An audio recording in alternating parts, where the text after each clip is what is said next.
Today we're going to see an LR circuit in action. And what we've learned is that when you have an L and an R in a circuit and you close the switch, it takes a while for the current to build up.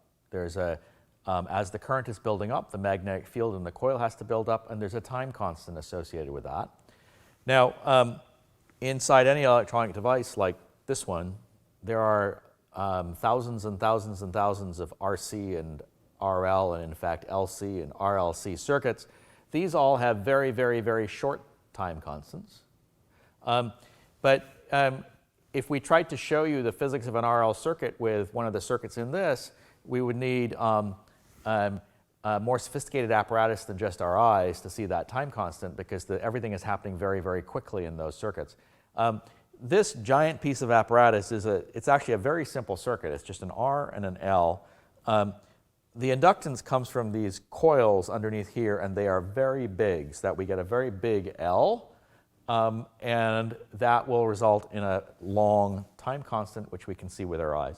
So there's a bulb over here, which you don't have to pay attention to. That's just saying that the battery is connected, the circuit is live. So I'm going to close the switch, and I want you to watch this bulb here. This bulb is showing you the current through that coil underneath in the bottom of the cart here. So just watch this bulb when I close the switch. Here we go. I close the switch. Nothing seems to be... there it is. Did you see how it took a while for that bulb to light up? That was the time constant of this RL circuit with this giant L and a not very big R. So that L over R is really big. It's several seconds. Let me do it again. So watch here again. When I close the switch, current doesn't flow immediately. Wait for it. There it is. The current's coming up. The light bulb lights up. And now there's a current flowing through the inductor. There's a lot of magnetic field energy stored in that inductor. There's a current flowing through it. I should say a little bit about the power supply. We're driving this just with a 12-volt car battery. And this is a small light bulb which glows this brightly just from a 12-volt car battery. Now, this is a 60-watt bulb. There is no way that a 12-volt car battery could make a 60-watt bulb glow.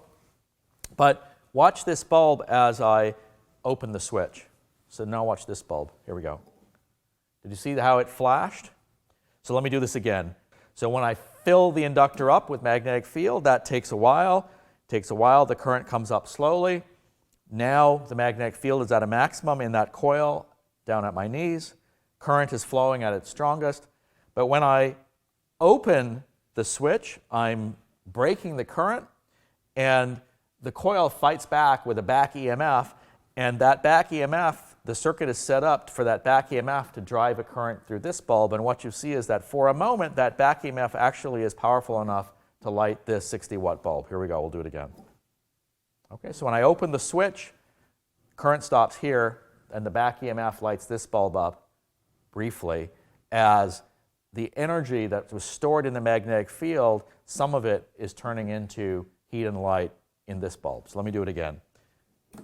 Fill the inductor up with magnetic field, with energy. Takes a while. Time constant several seconds. Now the current is flowing at its maximum value.